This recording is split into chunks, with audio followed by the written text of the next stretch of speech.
Hello दोस्तों, मैं हूं आपकी दोस्त ललिता। दोस्तों, क्या आप भी जॉइंट फैमिली में रहते हैं और आप दोनों पति पत्नी के बीच झगड़ा होता है तो आपको यह कहानी ज़रूर सुननी चाहिए। तो चलिए बिना देर किए कहानी शुरू करते हैं। जॉइंट फैमिली में रह रहे एक पति पत्नी में काफ़ी बड़ा झगड़ा हुआ। यह झगड़ा उन छोटे मोटे झगड़ों से ज़्यादा गंभीर था जो हर पति पत्नी में सामान्यतः होता है, क्योंकि इस झगड़े में एक दूसरे की आलोचना करते करते बात इतनी बिगड़ गई थी कि पति पत्नी एक दूसरे से अब तलाक मांगने तक बातें करने लगे थे। संयुक्त परिवार के बाकी के सभी लोग बहुत परेशान हो गए और वह सब किसी तरह इन दोनों को समझाकर इस झगड़े का अंत करना चाहते थे। जब सभी के प्रयास काम नहीं आए तो वे लोग पति पत्नी के इस झगड़े को घर के सबसे बुजुर्ग सदस्य यानी कि दादाजी के पास लेकर गए। जब दोनों पति पत्नी दादाजी के कमरे में प्रवेश किए तो दादाजी ने उन दोनों को बैठने के लिए कहा और फिर पूछा कि बताओ तुम्हारी समस्या क्या है।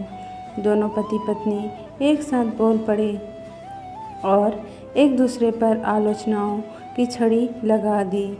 जितनी कमियां पत्नी अपने पति से गिना रही थी, उससे ज़्यादा कमियां पति भी अपनी पत्नी में गिना रहा था और कई मिनटों तक यह सिलसिला चलता रहा और दादाजी ने भी इन दोनों को नहीं रोका और इनको अपना अपना गुस्सा एक दूसरे पर उतारने दिया।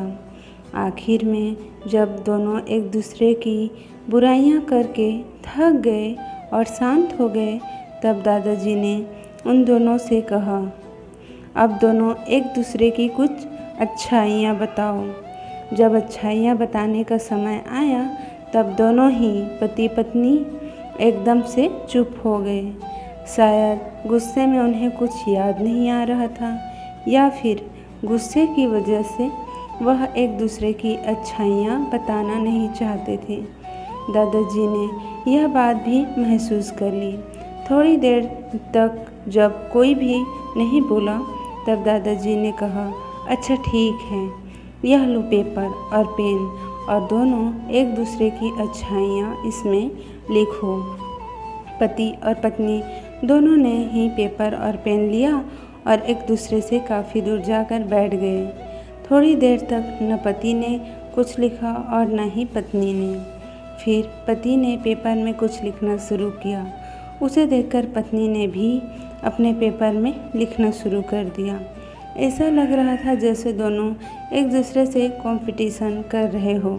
काफ़ी समय तक दोनों ने पेपर में लिखा और जब पेपर लिखावट से भर गया तो दोनों ही अपना अपना पेपर लेकर दादाजी के पास उन्हें देने के लिए गए। दादाजी ने उन दोनों के ही पेपर लेने से मना कर दिया और कहा कि अपने अपने पेपर एक दूसरे को दे दो और अब एक दूसरे के पेपर पढ़ो। पति ने पत्नी को और पत्नी ने पति को अपना पेपर दे दिया। वे एक दूसरे के पेपर पढ़ने लगे।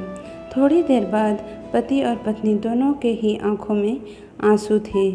पेपर में अपने बारे में लिखी अच्छाइयाँ पढ़कर पत्नी तो फुट फुट कर रोने लगी। पत्नी को रोता देख पति उसे चुप कराने के लिए दौड़ा पड़ा और माफ़ी मांगते हुए उसे मनाने लगा। पत्नी ने भी पति की माफ़ी मांगी और माहौल ऐसा हो गया जैसे कभी कोई झगड़ा हुआ ही नहीं था। तो दोस्तों, कमियां और खूबियां जगत के हर इंसान में होती हैं। हमारे ऊपर होता है कि हम कमियां देखकर अपने जीवन को नर्क बना लें या खूबियां देखकर अपने जीवन को स्वर्ग बना लें। तो दोस्तों, आपको कहानी कैसे लगी हमें कमेंट्स करके ज़रूर बताइए और ऐसे ही कहानी सुनने के लिए हमारे चैनल को लाइक, शेयर एंड सब्सक्राइब ज़रूर करें। धन्यवाद। राधे राधे। जय श्री कृष्ण।